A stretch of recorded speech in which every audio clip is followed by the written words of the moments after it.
Hi guys, and welcome back. Psalm 107 says, God satisfies the thirsty soul with good things.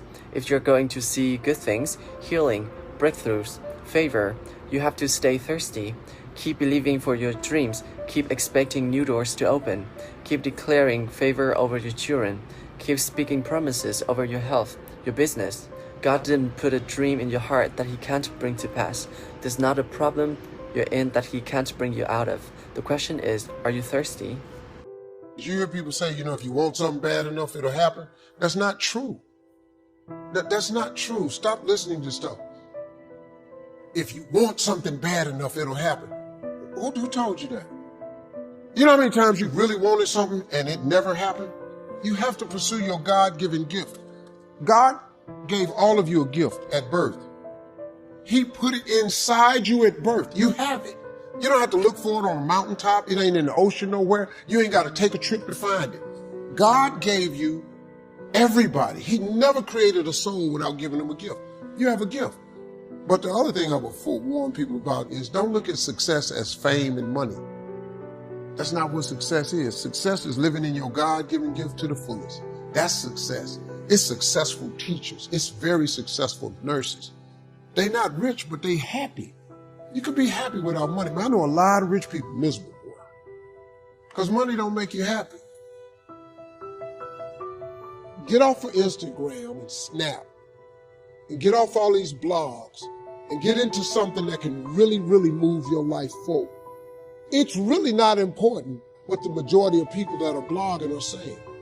As a matter of fact, bloggers are not relevant people, they're not shakers and movers, and they're not decision makers.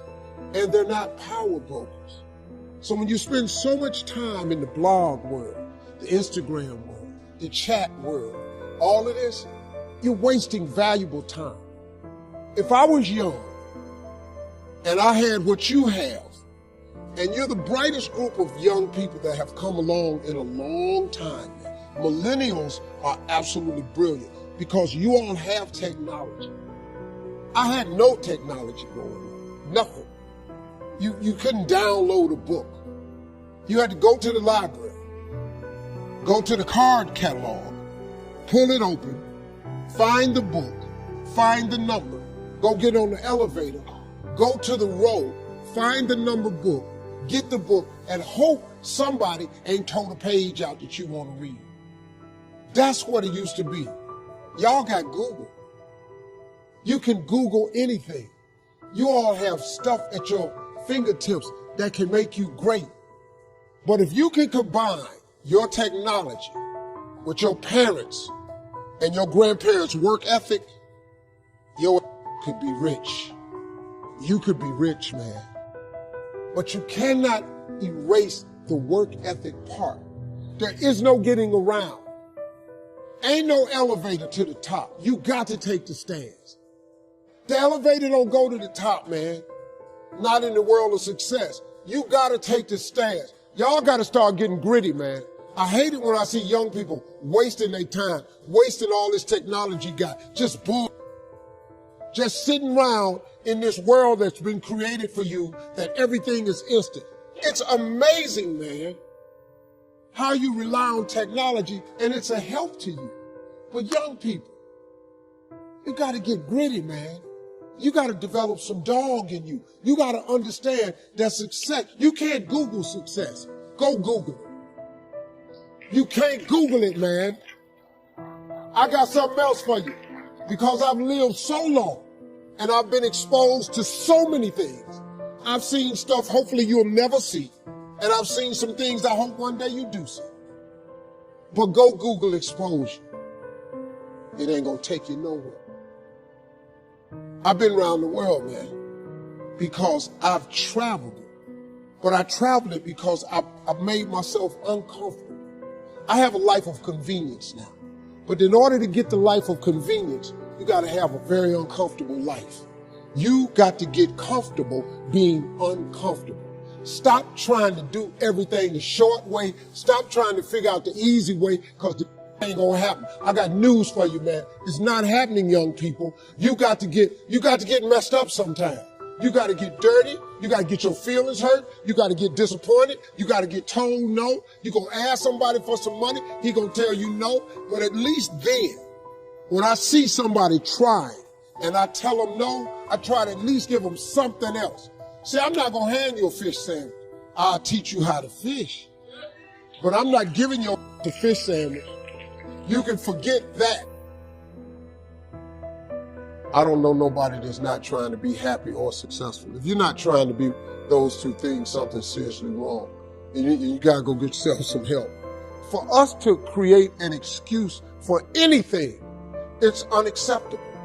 It's really, really unacceptable. Why would you not go for it? Why would you not take a chance?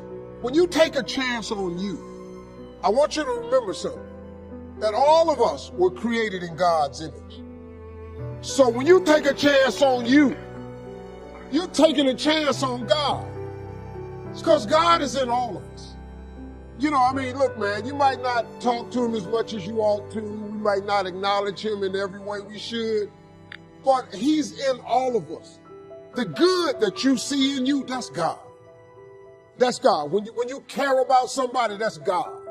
When you feel sympathy for somebody, that's God. When you help somebody, that's God. Everybody in here got a piece of God in them. Everybody. So when you take a chance on you, you actually taking a shot on you and God. Because here's the deal.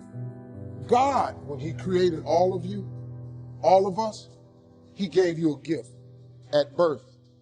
At birth, he gave it to you. The cool thing about God is he didn't hide it from you. He didn't put it on a mountain. He didn't put it under the water. He didn't hid it under no rock. He put it in you at birth. God never created a soul without giving them a gift. All of you are gifted at something. The problem is you keep wanting your gift to be what somebody else's gift is. You feel me? All of you have a gift. You just got to quit wanting your gift to be somebody else's gift. Identify your own gift because you already have it. Here's the way you identify your gift. Your gift is the thing that you do the absolute best with the least amount of effort. That is your God-given gift. Ain't no elevator to the top. You got to take the stairs. The elevator don't go to the top, man. Not in the world of success. You have control of this. This belongs to you. This is yours. You're the captain. You're the master. You're the foreman. You're the general. You're the head. Don't give control of this to nobody. Get off of Instagram and Snap and get off all these blogs and get into something that can really, really move your life forward. Listen, getting successful, it's not a magic trick. You can decide to be rich. It's highly doable. But you first have to think it. The difference between successful people and non-successful people is here. I'm no better than none of y'all. If you want to be successful, you have to change this. This has to change. Listen to me. It's not what makes it hard is your lack of belief that it can happen for you. The fact of it is, though, it's very doable. See, but you got to change, though. If you keep doing what you've been doing, you're going to keep getting what you've been getting. So if you're at a place in your life and you ain't happy with it, you have to change some things. But you have to make a conscientious decision that you're going to change. And it's not dependent on anybody else. It don't matter what your mama think. It don't matter what your coworkers think. It don't matter what your siblings think. It don't matter what your children think. It don't matter. They have nothing to do with it. This decision is yours and yours alone. Let me tell you something. You get to decide if I'm going to be rich, poor, mediocre, plentiful, happy, sad. You have a decision to make. It's really not important what the majority of people that are blogging are saying. As a matter of fact, bloggers are not relevant people, they're not shakers and movers, and they're not decision makers, and they're not power brokers. So when you spend so much time in the blog world, the Instagram world, the chat world, all of this, you're wasting valuable time. If I was young and I had what you have, and you're the brightest group of young people that have come along in a long time, man. Millennials are absolutely brilliant because you all have technology. I had no technology growing up, nothing. You couldn't download a book. You had to go to the library, go to the card catalog, pull it open, find the book, find the number, go get on the elevator, go to the row, find the number book, get the book, and hope somebody ain't told a page out that you want to read. That's what it used to be.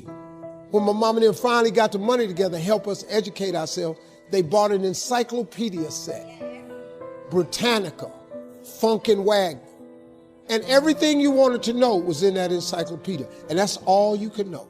If you want to look up something about elephant, and they had 2 pages on elephants, that was what your knew about an elephant. Y'all got Google. You can Google anything. You all have stuff at your fingertips that can make you great. But if you could combine your technology with your parents and your grandparents' work ethic, your could be rich. You could be rich, man. But you cannot erase the work ethic part. There is no getting around. Ain't no elevator to the top. You got to take the stairs. The elevator don't go to the top, man. Not in the world of success. You got to take the stairs. Y'all got to start getting gritty, man. I hate it when I see young people wasting their time, wasting all this technology got. Just bull. Just sitting around in this world that's been created for you that everything is instant. I was arguing with my son the other day. We're having a debate. I thought, man, I'm finally sitting with one of my sons having a healthy debate. I told him that from Cleveland to Nashville was about 540 miles, something like that. He Googles it while we're talking. He said, no, Dad, you're wrong. It's 526 miles. I said 540. It's amazing, man, how you rely on technology and it's a help to you. But young people, you got to get gritty, man. You got to develop some dog in you. You got to understand that success, you can't Google success. Go Google it. You can't Google it, man. I got something else for you. Because I've lived so long and I've been exposed to so many things. I've seen stuff hopefully you'll never see. And I've seen some things I hope one day you do see. But go Google exposure. It ain't gonna take you nowhere. I've been around the world, man, because I've traveled. But I traveled it because I've made myself uncomfortable. I have a life of convenience now. But in order to get the life of convenience, you got to have a very uncomfortable life. You got to get comfortable being uncomfortable. Stop trying to do everything the short way. Stop trying to figure out the easy way because ain't gonna happen. I got news for you, man. It's not happening, young people. You got to get messed up sometime. You got to get dirty. You got to get your feelings hurt. You got to get disappointed. You got to get told no. You're going to ask somebody for some money. He going to tell you no. But at least then, when I see somebody trying and I tell them no, I try to at least give them something else. See, I'm not going to hand you a fish sandwich. I'll teach you how to fish. But I'm not giving you a fish sandwich. You can forget that. Once you get this, y'all, you can change everything. Do you understand? Negativity, you can protect yourself from negativity. And that's what stops most people, negative thoughts. You can coat your mind from negativity. It's a real simple exercise to do. I do it every morning before I walk out the door. So I walk out as a positive person. You know, I get tired sometimes. That's different from being negative because I get mentally drained from my job at times. But to coat your mind from negativity, the way you can put a coating around your mind is with one simple thing: gratitude. Gratitude erases negativity. I'm gonna show you how this works. If you wake up in the morning and you start having negative thoughts, man, this ain't my day. I woke up on the wrong side of the bed. I'm tripping, I just don't feel myself. Every time you feel, in the middle of the day, if you feel yourself doing that, stop, just stop for a second. And start going over in your mind everything you have to be grateful for. Not everything you want, everything you already have. Because what you have is substantial. You just haven't gone over the list and taken inventory in a long time. But the fact that you can walk, that's a blessing. The fact that you woke up, that's another blessing. The fact that you can see, think, reason, that's another blessing. The fact that you can go somewhere and get yourself something to eat, that's another blessing. The fact that you can go and turn the key and call someplace home, that's another blessing. The ability to dream is a blessing. The fact that you have an opportunity to get it right is another blessing. And I'm just talking to you, I don't even know you. I could give you 50 things you ought to be grateful for right now. I don't even know you. Start coating your mind with gratitude. It'll change everything for you. When you got favor on your life, no matter what you're thrown into, you're going to always rise to the top. I'm going to tell you something. You got to have a tremendous work ethic. Be successful in here. It's going to be a lot of trying times. So you have to have a tremendous work ethic. But you got to have faith. Faith without works is dead. Albert Einstein said once, he said, imagination is everything. It's the preview to life's coming attractions. Now, I want you to get this now. Imagination is everything. It's the preview to life's coming attractions. Because if you think about it, everything you have, everything we have in this world, somebody imagined.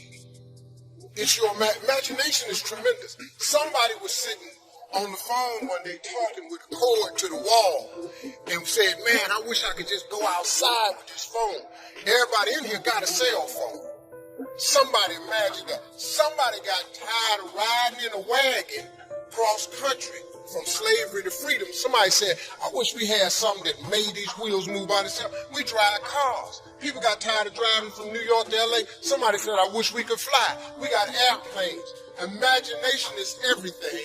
It's the preview to life's coming attractions. Your real life, the one God really got for you, is in your imagination. It is not in your current situation or your current paycheck. And if you've been living like that, you have then restricted yourself to a commonality that is really not yours. Because what really God got for you is really in your imagination. Faith is the substance of things hoped for and the evidence of things not seen. So when I told you a minute ago, you got to have a tremendous work ethic, but you got to have a lot of faith. I talk to so many people who get older, like some of us are, and they've lost their faith. Well, faith is really simple. Faith is the substance of things hoped for. All that means is, in the beginning, you just hope something pop up. You know, you just kind of hope something happened for you. I was hoping I would get on TV. I wrote it on a piece of paper when I was 10. I want to be on TV. The problem I had when I wrote it at 10 was I suffered from a severe stuttering problem. I could not talk outside of my house. So can you imagine when I wrote on a piece of paper, I want to be on TV and turn that in? But when I wrote it on the paper, it wasn't factual. It was just hope. You just got to start with the hope. Faith is the substance of things that you hope for. What is the evidence of things not seen? Albert Einstein said, imagination is everything. It's the preview to life's coming attraction. But guess what? Your imagination really is. It's the evidence of things not seen. Because your imagination, you know why it's the evidence of things not seen? Because you're the only one can see it. Your imagination is actually God showing you a preview of a coming attraction that he has for you. The moment you don't believe in your imagination, you negate what he got for you. Imagination is the preview to life's coming attraction. It is the evidence of things not seen. Because can't nobody see it with you. Your problem is you keep telling your imagination to the wrong people. See, if you want to kill a big dream, tell it to a small-minded person. It's dead. How many times, man, have you had a tremendous idea? Something you thought was the one, and you went and told it to your loved ones and your so-called friends, and they shot it down. And you thought since they was your loved ones and their friends, and they got your best interests at heart, you believed it. You was wrong. They taught you, let them talk you out of what God got for you. Some of y'all still sitting here with the ambition of opening a business one day, but you scared to go start the business because you got a job and you got bills.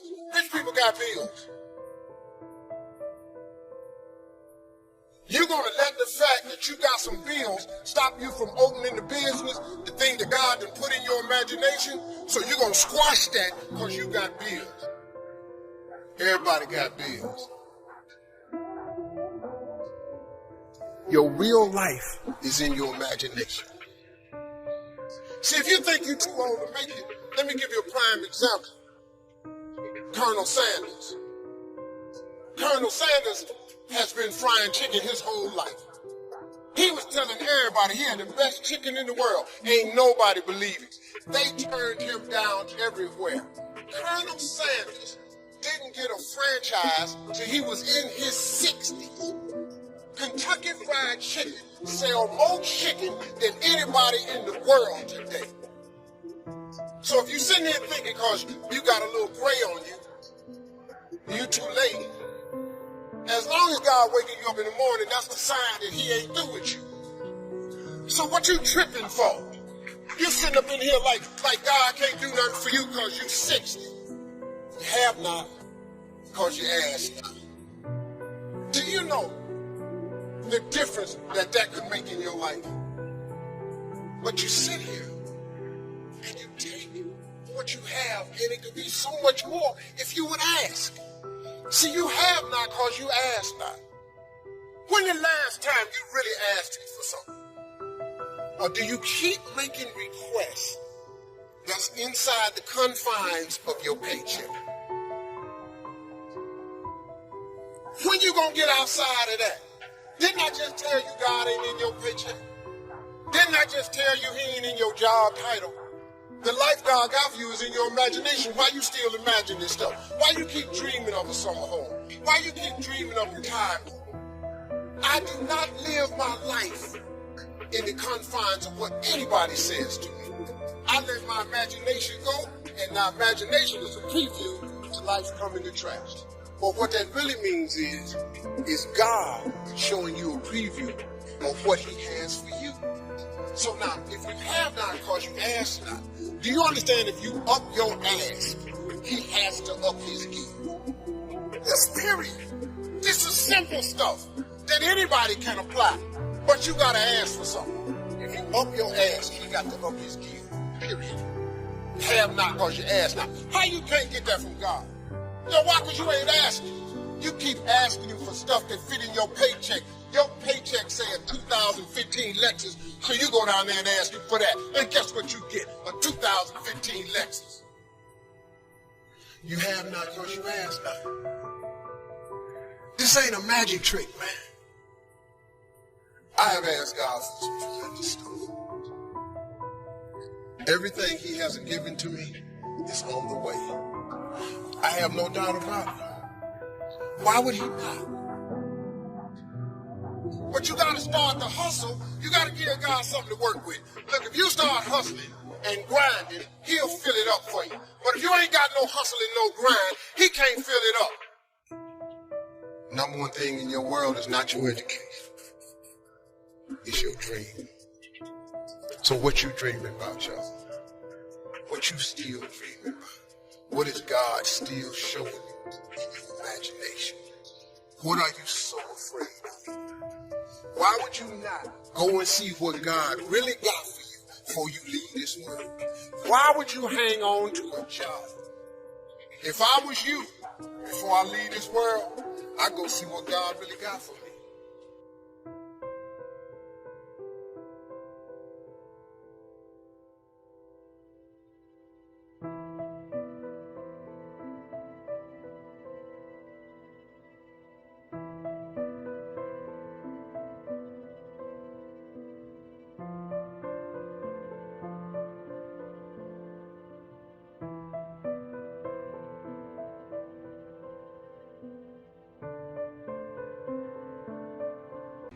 So where you were last, now you first. And where these people thought that they had ammunition, that they had a right to talk about you because where they are and because where they were in their life, because they're not there no more, or things is about to change and shift in everybody's life, I'm telling you what he's saying. The last will be first and the first will be last.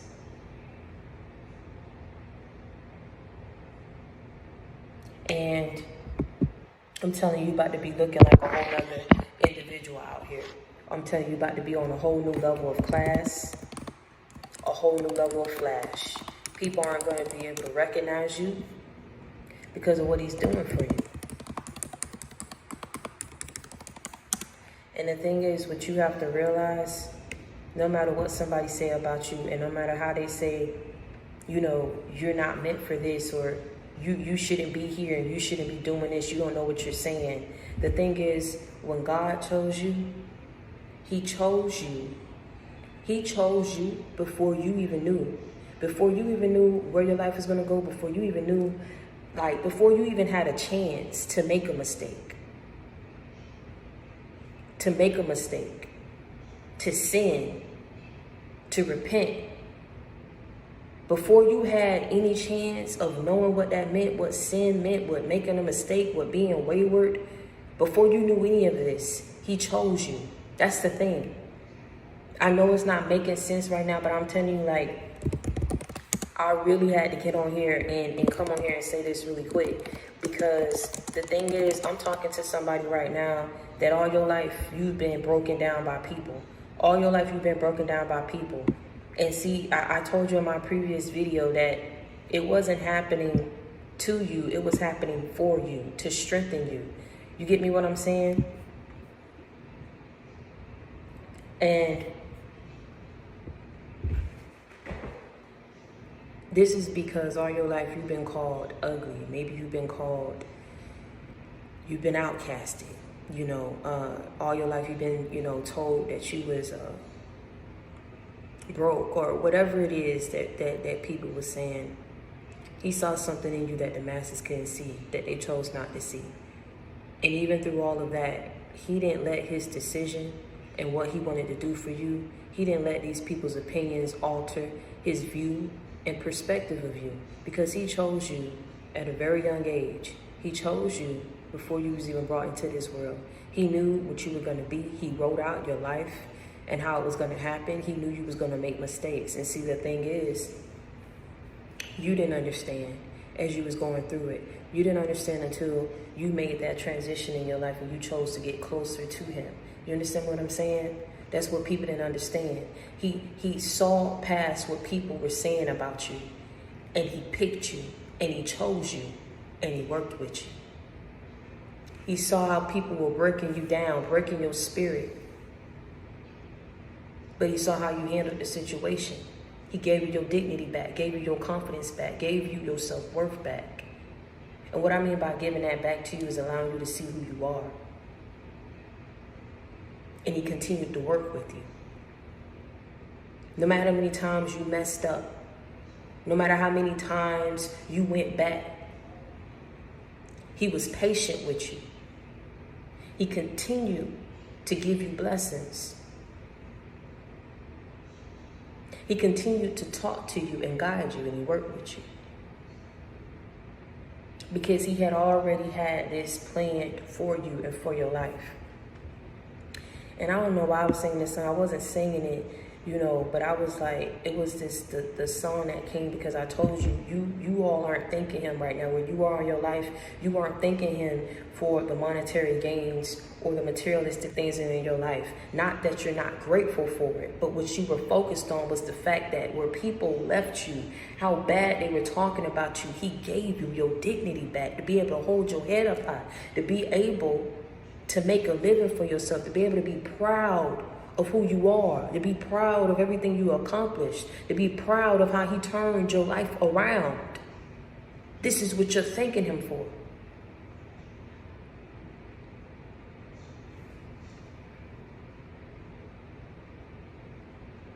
And this song came to me. I know I wasn't singing right, but the way I was singing it, I had to look it up.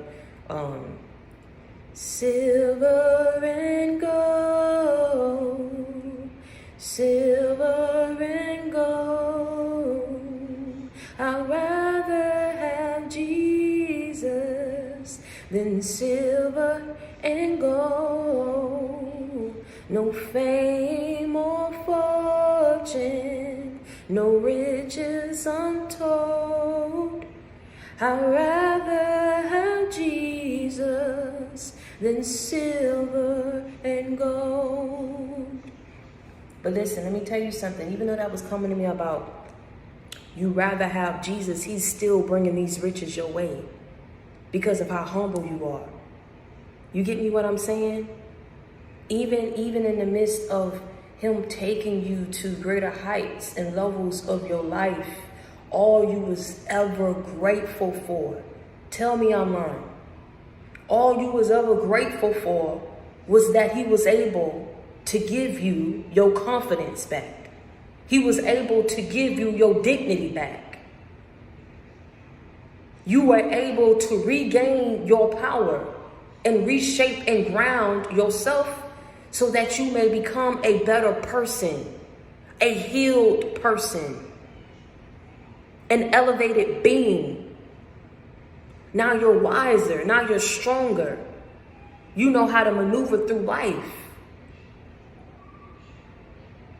You spotted these hidden devils that were around you for the wrong reason,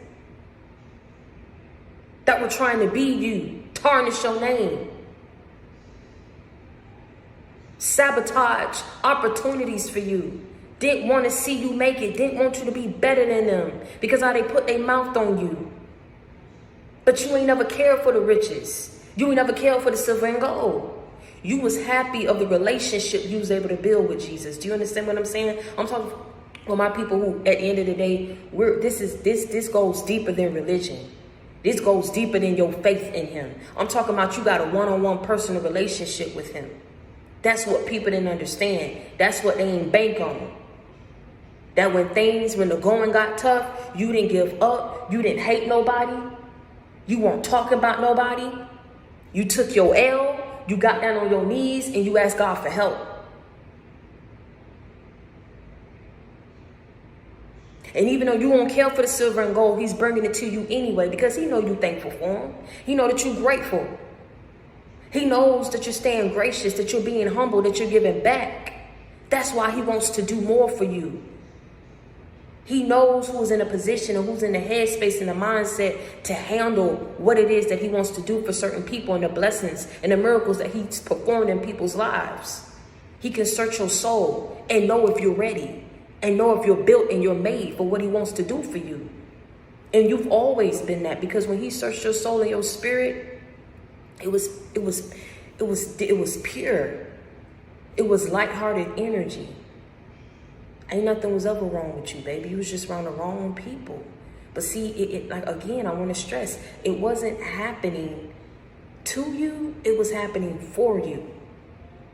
Because mark my words, every single last person is missing you or want you to be in their life. And in some type of capacity or way, even those who are not giving you your due credit and act like they don't see you, they do.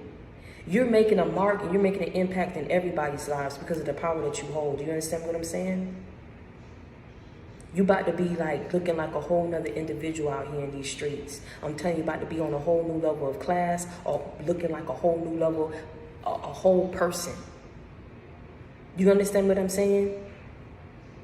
Because you weren't asking for the things that he was bringing your way. You was just grateful that he was able to place you in a higher position in your life.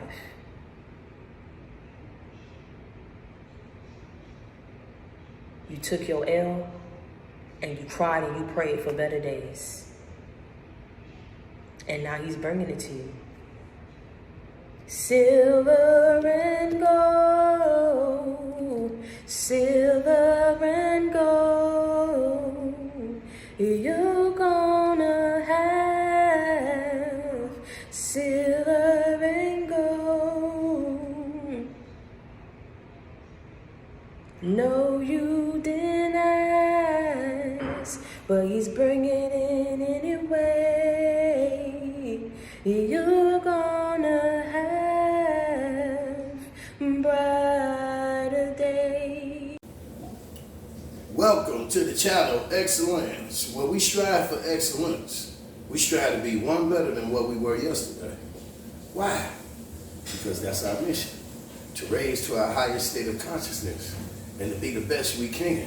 See how much unity and love we can create through one another. We trying to build pyramids again. See, everyone don't have the same spirit of everyone else. See, I have the spirit of my ancestors. The spirit of my ancestors like Martin Luther King, Malcolm X, Rosa Parks, Nat Turner, Marcus Garvey, Sojourner Truth. You know, I had that type of spirit. And that spirit is to uplift all of our people. You feel what I'm saying? To see all of us at one. Martin Luther King had a dream. Martin Luther King had a dream. I was in that dream, and that dream is still alive.